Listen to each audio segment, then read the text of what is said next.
I'm with Alison Mactier from the Retreat Association. Now, Alison, what is the Retreat Association? Yes, hi. The Retreat Association is a national Christian ecumenical charity that helps to support people finding a retreat. And when was the organisation started?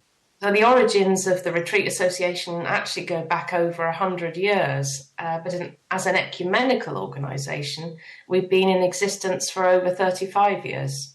Well, so you have really good roots and foundations there, don't you? What is the vision of the organisation? Our vision is that more people discover the value of taking time out on retreat to explore and deepen their faith journey with God.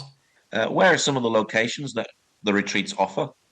Well, there are retreat centres all over the United Kingdom and beyond, ranging from self-contained chalets or pods to larger centres, often with beautiful grounds and facilities like a chapel or art room and prayer room, a labyrinth.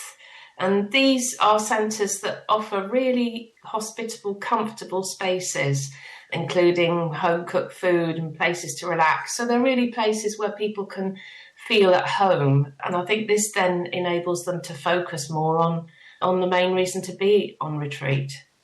And the sort of things that you might do on retreat is following the tradition of Jesus, who we know took time out to pray, sometimes on Lake Galilee or up in the mountains. And retreats are intended to allow us to take a step back from the world and spend time with God so that we can then go back into the world feeling refreshed and refocused. So they're not so much an escape, but rather an opportunity to go deeper into our faith, to find that meeting place between ourselves and God, to find our true purpose and answer some of those deep questions like, what am I here for? What's my true vocation in life? Yeah, I was going to ask you, why is it a good idea to get away on a Christian retreat? But in some ways, you've sort of already answered that question. There's a simple answer, but then there's a kind of going deep answer where you sort of find that, the whole of life's questions, those big questions really do come up. Not on every retreat, perhaps, but, the more you go on retreat, the more you go deeper. And some of those big questions really do start to have real meaning. Do you get a lot of people and a lot of ministers perhaps as well going on a retreat, maybe looking for direction? Yes, a lot of people in ministry do take time out, and I think increasingly nowadays encouraged to do so by the broader church and when they're training to be in ministry. And of course, ministers carry a lot of responsibility, spend a lot of time giving out to others, and it can be a real lifesaver for them to take their own time out for restoration and replenishment and inspiration. Do you get a lot of groups coming as well? Do you have like a lot of youth groups wanting to get away? Yes, there are groups. Some centres cater, very well for young people, so young people can go away in a group to some of the larger venues in particular that may have dormitories, camping facilities, and so on. And I know this can be, again, a really life-changing experience for young people to be in that context. Yeah, I sort of think and remember my own youth days and where we used to go away. And it was just a really great time just to get away from family, get away from all the things in life and just to have some fun with your friends but also to Yeah. connect with God. It's really important for the young people, isn't it? Yes, it is. Yeah. Yeah, I think you're right. I think it's a younger person's perspective on the meaning of retreat. Important to be sharing that with your friends, maybe doing some activities like camping, being outside. But the essence is the same. You're getting away from your day-to-day routine, and you're focusing on some of those deeper questions. Do you hold national and regional events? Yes, we do have a number of both of those. We have a major national conference every 3 years, and we have one coming up this June, which is going to be held in Derbyshire, so sort of pretty well in the centre of the country, and it has a theme of creative encounters. And we're going to be celebrating all aspects of creativity through talks, art, worship, discussions, and so on. And it's a real celebration of what it means to be a Christian in today's world. Everyone is really welcome, and more details on our website, of course. And then we also we work with retreat centres, churches, cathedrals, schools, colleges, to organise local events with a beautiful icon that we have of the meeting of Jesus and the Samaritan woman. And that piece of artwork, or that icon, I should say, really speaks to people in a way that, sometimes words are not capable of doing. And so that's another way of reaching out to people, sometimes, who don't have a really explicit faith, but who are drawn towards something in that story. Do you provide training and lead retreats across the UK?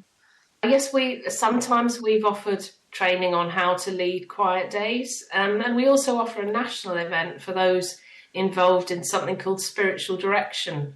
And so we have national events for those who train others, and we've published a couple of documents as a result which help to support this ministry. So spiritual direction, just to explain, is a way of meeting with a trained guide or director and reflecting on our faith journey. And it's a really effective way of noticing how God is at work in our lives and what may help us to draw closer to God. And so, like retreats, it helps us to find meaning and purpose in our lives. And so, again, spiritual direction, or sometimes it's called spiritual accompaniment or mentoring, is a really important part of taking time out in a different way and reflecting on our journey with God. Sometimes life can be so busy, can't it? And then at the same Yes. time, we always seem to be actually entertained. So we're entertained by the television, we're entertained by Facebook and the internet and games. And so Yeah. it's just nice to get away from all of that, isn't it? And just spend some time with the Lord. Yes, definitely. And I mean, even more relevant today, perhaps, than it's ever been, because we are so bombarded by information 24/7, and there are pressures related to that. And it's good to get away to a place where that is not the main focus, that the main focus is to explore our inner, deeper journey with God. What sort of responses do you get from people who've been on a retreat? Oh, well, I would say we always get positive responses, which I suppose I would say that, but genuinely we do. And especially people new to retreats are often really surprised by how much they enjoy the experience. There might be somebody who considers themselves an extrovert who always needs to be surrounded by people and sort of actively doing something, but they can be taken aback by, the powerful experience. And of course, it could be the first time in many years where someone has had the opportunity to really slow down, focus on their faith journey, and perhaps be heard by somebody, somebody who actually focuses on listening to them in the context of retreat, which is another part of going away on retreat. And after people have discovered this value, they then return again and again, and it sort of has an effect on their day-to-day lives. So it's like the image of the well, that you draw into the well, you go on retreat, and then that sort of permeates into the rest of your life. It literally, it's almost like it exists within you as you go back into life. And that's why, it is such a powerful thing. Is it a lifeline for some people? Yes, I think I could almost say it for anybody, really. In the same way that we noticed Jesus took time out to pray and really guarded that time, was really quite, definite about taking that time out because it was so important to him in order to carry out his ministry.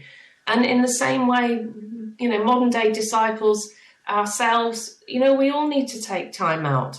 And this can make a really big difference to the rest of our lives because, as I said, it sort of filters into whatever we're doing and gives us that, wider perspective, which day-to-day life just doesn't, does it? We sort of get caught up in our own, whatever we're doing. We get very focused on our own lives, understandably. And so that's why we need to sort of withdraw and see things from a different perspective. You got the Retreats Handbook. Tell us a bit about that. Yes, well, the handbook is really the kind of flagship of the organisation that's been published for very many years and it's still in existence. And at the moment, there's nearly 150 retreat centres across and beyond the UK that are listed. The handbook includes lots of information about each centre, a bit of a profile about what they offer in terms of their denomination, their facilities, their ethos. But all of them, by definition, are open to all, and they include their programs for the year as well. So it can be a really useful thing to hold and annotate with, ideas about where somebody might want to go away on retreat. And also some articles on a given theme, which this year was on discipleship. And those articles carry, people's own experience of how they live out that particular theme, which can be really inspirational. And we're sometimes asked whether the handbook still has a value. Sometimes people think books are no longer relevant, but actually we find that people still want to take away and hold something in their hand, and discover what they want to do for the following year in a way that possibly you just can't replicate on a computer screen. And so, as long as people still want to read it, we will carry on producing it, and we believe it is a really helpful resource. What do people do when they go on a retreat? I've been going on retreat for ever since I was in my 20s, and there are a range of things that you can do on retreat. You could do an activity-based retreat, so you might be walking or painting or maybe gardening. You could do one of a sort of more theological study, so the theme might be something related to a gospel or a part of the Bible, or a time of year. You could go on Advent or a Lent retreat, and this would be with a group of other people with a facilitator, and there would be spaces in the day for you to take time out and reflect on what's being said. And then you could join in the worship. There's often some kind of common worship, and explore the grounds and the facilities. And some people go on a more reflective retreat, more of an individual retreat, which are often called individually guided, where you meet with a guide every day and the retreat is otherwise silent. And this gives you an enormous amount of space and time to reflect. And this may be a sort of scary concept, but actually, again, enormously powerful once you kind of allow yourself to sort of get into the rhythm of the retreat. So, really, there's a retreat for every kind of person or, desire or interest. It's just a question of maybe just deciding, or in the first instance, possibly going on quite a short retreat or a quiet day just to explore what that feels like, and then maybe moving on to something else. Why do you do what you do? Well, like I said, I've been going on retreat since I was in my 20s, and even then that might have been a sort of accidental thing that happened, and then I realised that this was something really, really powerful, and it actually became the main focus of my faith. Really was the value of this taking time out. It was a really transformative experience, and so I've been kind of doing that over the years since. And so now it's just a real privilege to be in a place where I have the opportunity to encourage others to experience the same kind of life-changing experience. What's your prayer for people who are wanting to go on a retreat? Well, I've got a prayer here that is kind of an all-encompassing prayer, really, for those going on retreat, but also just a sense of bringing retreat into our everyday lives, which we can do. And so I'd like to pray this prayer: God of stillness and creative action, help us to find space for quietness today so that we live creatively, discover the inner meaning of silence, and learn the wisdom that heals the world. Send peace and joy to each quiet place, to all who are waiting and listening. May your still small voice be heard through Christ in the love of the Spirit. Amen.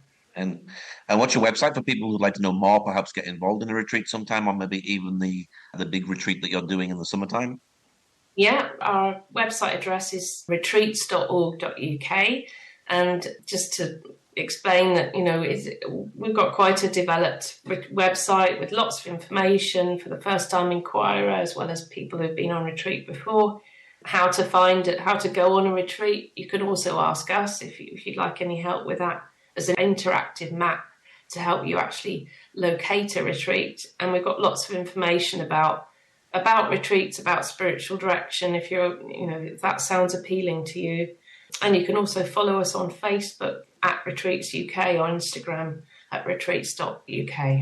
So do please get in touch and make that first step, and we'll do all we can to help you in whatever way we can. Well, Alison, thank you very much for sharing today. Thank you. It's been a pleasure to share with you. Thank you for inviting me.